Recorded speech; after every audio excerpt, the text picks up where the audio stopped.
Hi, this is Phil Kerner, the Tool and Die Guy, and I want to talk to you guys a little bit tonight about the difference between a machinist and a mold maker.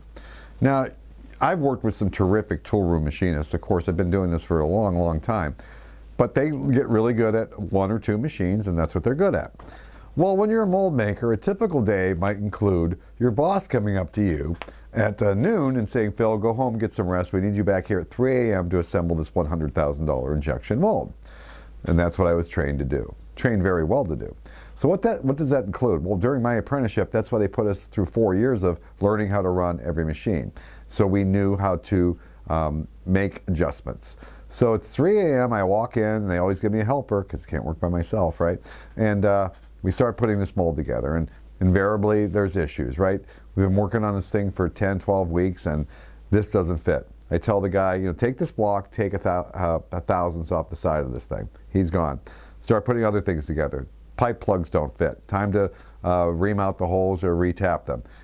On and on and on. So as the night goes on, what we're trying to do is get this mold to shut. And by the end of the night, dealing with shutoffs and 5-degree angles and 10-degree angles, we figure it out. By the end of the night, when that mold is shut on the bench, I should be able to walk around with a 1/1000th shim, and it shouldn't fit. 1/1000th. And that's if that mold's 12 inches by 12 inches or 5 feet by 3 feet. 1/1000th. So that's the difference, and that's what I teach. My overview at thetoolanddieguy.com comes from that mold making aspect. And here's a set of prints.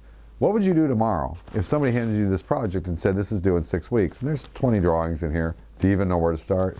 Well, I can help you with that. Back in my apprenticeship, there was no YouTube.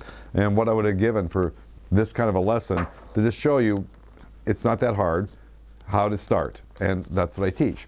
So for a limited time only, if you're interested in learning a little bit about the mold making industry, if you're like to know how to plan a project, because that's what mold makers are. We're part engineers, part machinists, part project manager.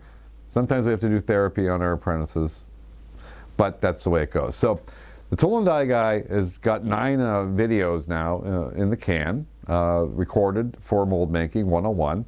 And we're going to go through this next project because, as I said, what do you do with this? I teach from the overview method.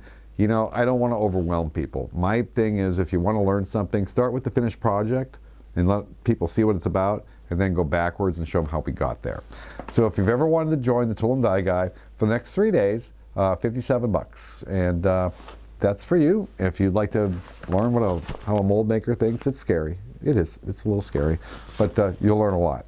I'm Phil Kerner, maybe the only mold maker online teaching mold making. Maybe. We'll see you on that first video. Hope to see you over there.